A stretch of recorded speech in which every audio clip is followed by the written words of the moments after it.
Hey Mr. Milkler, it's Chase, and today we will be reviewing the Unit 1 FRQ as a test correction. So right here, I don't want to read out this whole question. So to summarize, a car and a truck are at a traffic light together at the same position of x is equal to 0, and they end at a position of x is equal to d. Sorry, that's my washer going off in the background. The truck is traveling at a constant acceleration, or a constant velocity, and the car is traveling at a constant acceleration.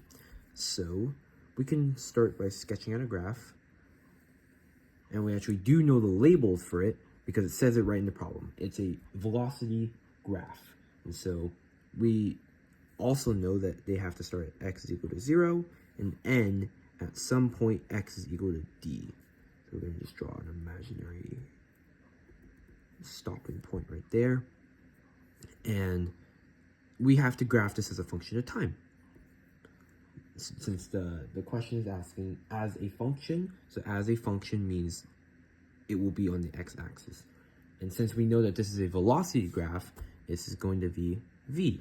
And so we could have kind of assumed that it's a v over t graph because that is the concepts that we're learning right now. But we also know that the truck is traveling at a constant velocity, which means that it is just moving at a single velocity at one time. So it will not move up and down across this velocity part of the graph. It'll only move along the time graph. So we're just going to put as straight of a line as we can. And this is going to be velocity of truck. Simple. And we have constant acceleration of the car. And so that means that this has to be a positive slope between the velocity and time, because acceleration is just that. It's the slope of velocity versus time. So we're just going to draw some kind of diagonal line here. And this is going to be velocity of car. Simple enough. And so how we can determine the spacing between these two is actually really fun. So we get to use a triangle formula to figure out the triangle in here. I think that's pretty cool. So we have the formula, position of car is equal to position of truck. And so we use the formula 1/2 base times height. And this is our base, so B. So it would be 1/2 T of D, because this is T of D right here. So T sub D, however you want to put it. So I'm going to fix that up. So this is T sub D. That's your height. And then your base would actually be B sub D. Sub D. Pretty cool. And then it would be set equal to V of T times T of D. All right, and so we'll end up with this. And so let's kind of simplify this out.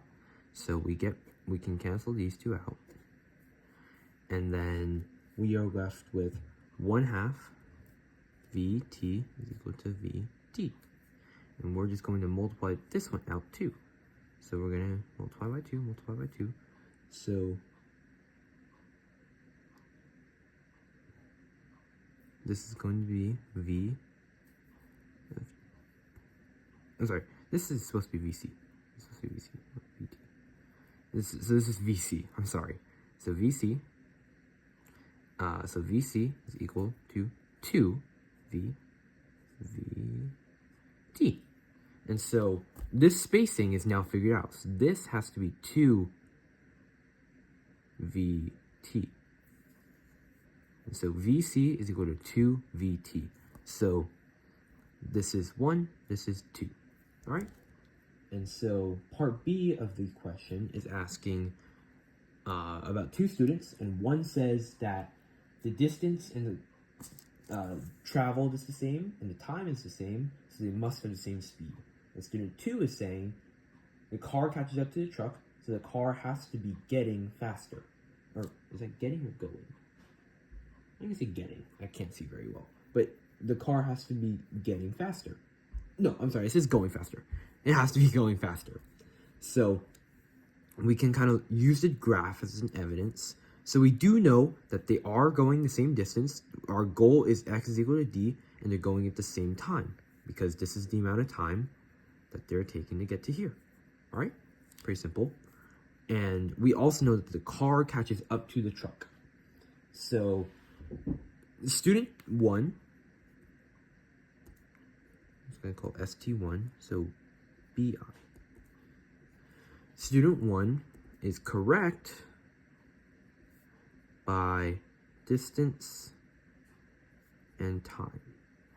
But since we see on the graph that the velocity of both are 2 and 1, so this is 1 VT, this is 2 VT, clearly they cannot be going at the same speed. Also, because if this is traveling at a constant velocity and it passed the car first, the car would have to have a faster speed in order to catch up to the truck right around here. And so it is incorrect because of is that different? Same speed. So different because of same speed. Sorry, not different. Same speed. All right. So they're not traveling the same speed, because if the car wanted to catch up, it had to have been traveling faster than the car. But student 2, so BII, student 2 is correct because the car did catch up to the truck. So correct, car caught up to truck. But they are incorrect in the sense that the car was traveling, or the car had to be going faster. So the car was not going faster at all times. The car was traveling at a faster acceleration and a faster velocity towards this side of the graph. So everything up to here, the car is traveling faster. But over here, it is not, because if you could see here, it's clearly moving faster. If you compare these 2 points, or these 2 points, or these 2 points, the truck is still moving faster.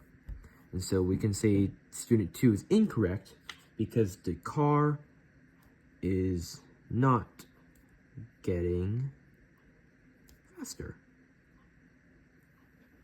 Oh no, sorry, going faster. Going. Car is not going faster. And then, is that it? Yes. Okay, so that's it for part B. Part C, if I could find the question.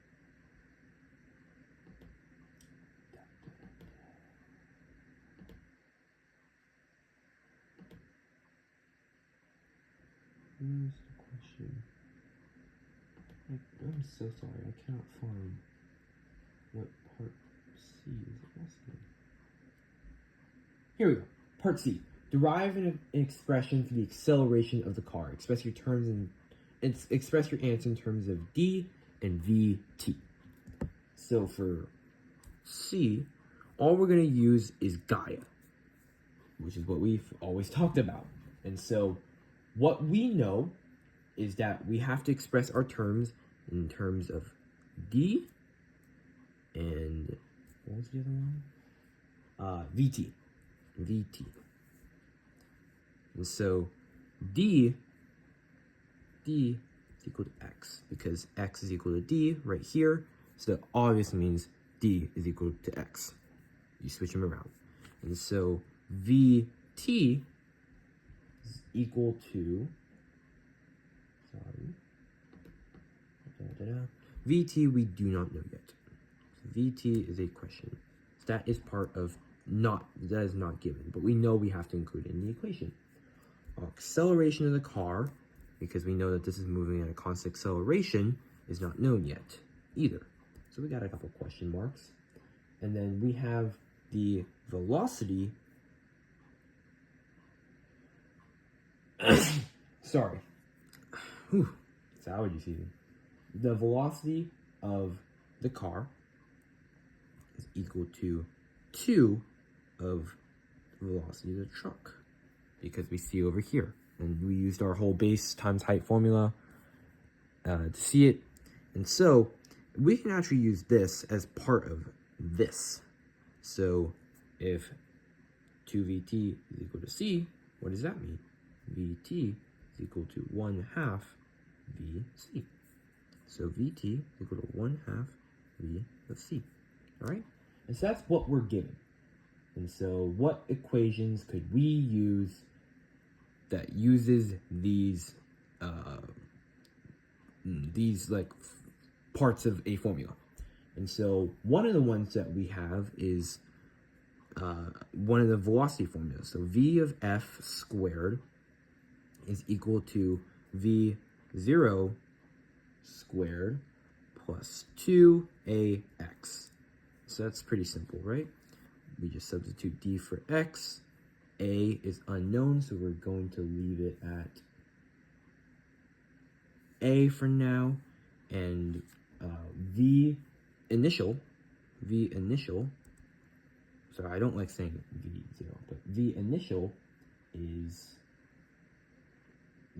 0. Right? Yes. v0, or v initial is 0. We actually do know that. So v initial is equal to 0, because as x is equal to 0, v is equal to 0, right? Because they're both starting. And so they're both starting from nothing. And so we have v final, which is not known, but we do need to use vt.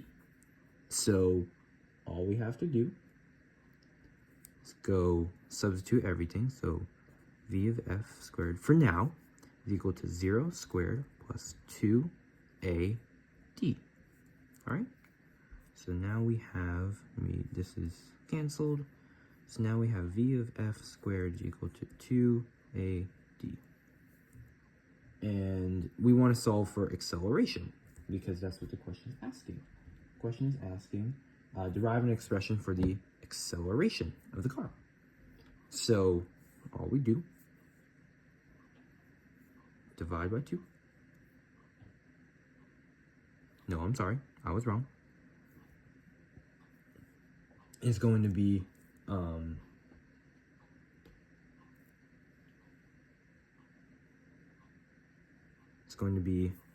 v of f is equal to v of f squared over 2d, because we need d in the equation, and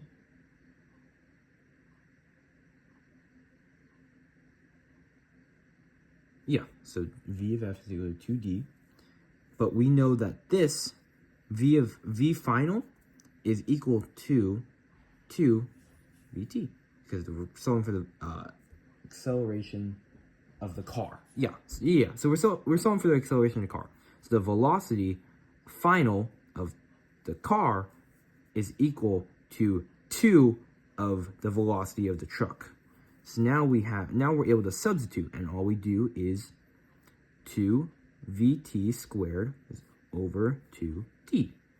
So we just square this, so it's equal to 4vt over 2t. Cancel this out. So now we're left with 2vt over t. That is our final answer for part C. So, sorry, A is equal to 2vt over d. I'm not sure if you saw all that, because my battery just said 10%. If you can't see it, let me know. I will review this, and if I have to do it again, I will. Please don't make me do it again. And then part D, if we can get back to this, part D is determine the time at which the speed of the car is equal to the speed of the truck. So we have to find what in the world this point is right here. What's the value of that point? And so we need to express our answer in terms of TD. So D. So we need to express our answer in terms of TD. So the final should be TD is equal to something. So the time here we don't know. So we're going to use Gaia again. So time, unknown, because we don't have a value. All we know is that this is equal to d, and this is somewhere. We don't even know if it's in the middle or not. So we have some point here that is going to be our time. And so, but we do know that we have to find where the velocity of the car is equal to the velocity of the truck. That is what we do know. And so what can we use with this formula?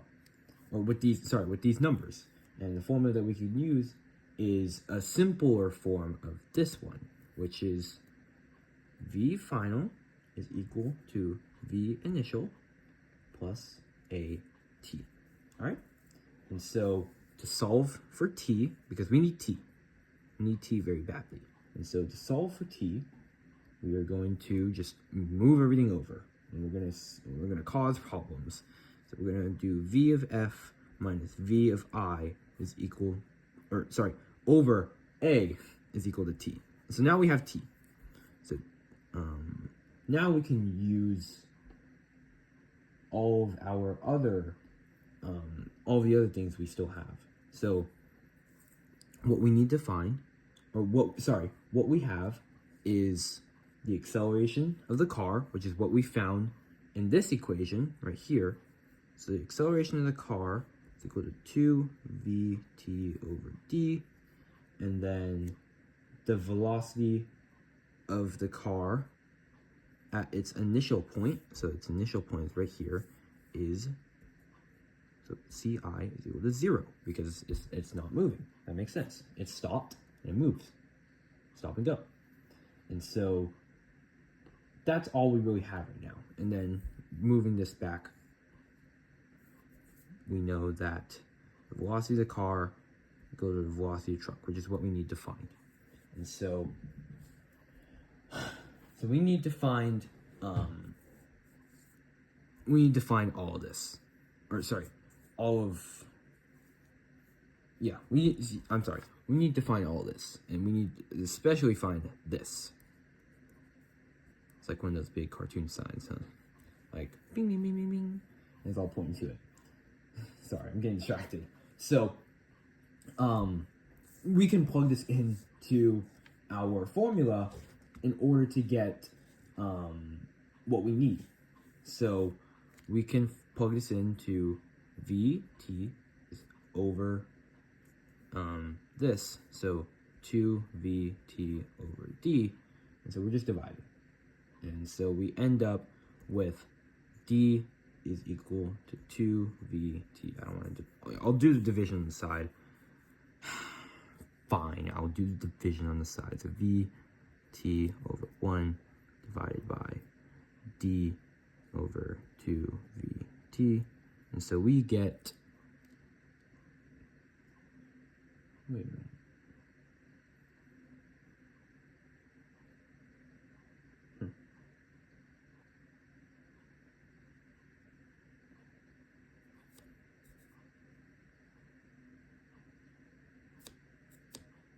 I'm sorry. I forgot the square. That's what I forgot. No, I didn't.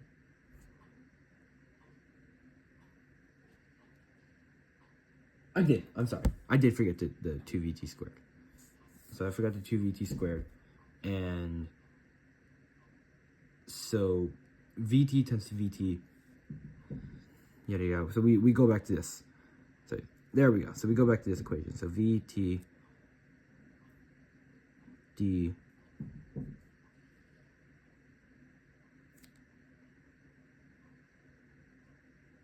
I did this the other way. This is supposed to be 2Vt squared over d. And so Vt over 1 times d over 2Vt squared. And so we end up with Vt d equal, or over 2Vt squared. So we could cancel out these, because this is Vt times Vt. We cancel out one of these v's. And so now we're just left with d over 2Vt, or just simply d over Vt 1 over 2, because we're just taking this 2 out. So it's 1 over 2. And that makes sense, right? And so, since we know that d over vt is equal to td, which is what we need, all of this is just equal 1/2 td, because we're substituting that. This is equal to td. So there you go. And there you have it. That is our Unit 1 FRQ, test corrections. Let me know if there's any issues seeing the video, and I will see you next time. Bye-bye.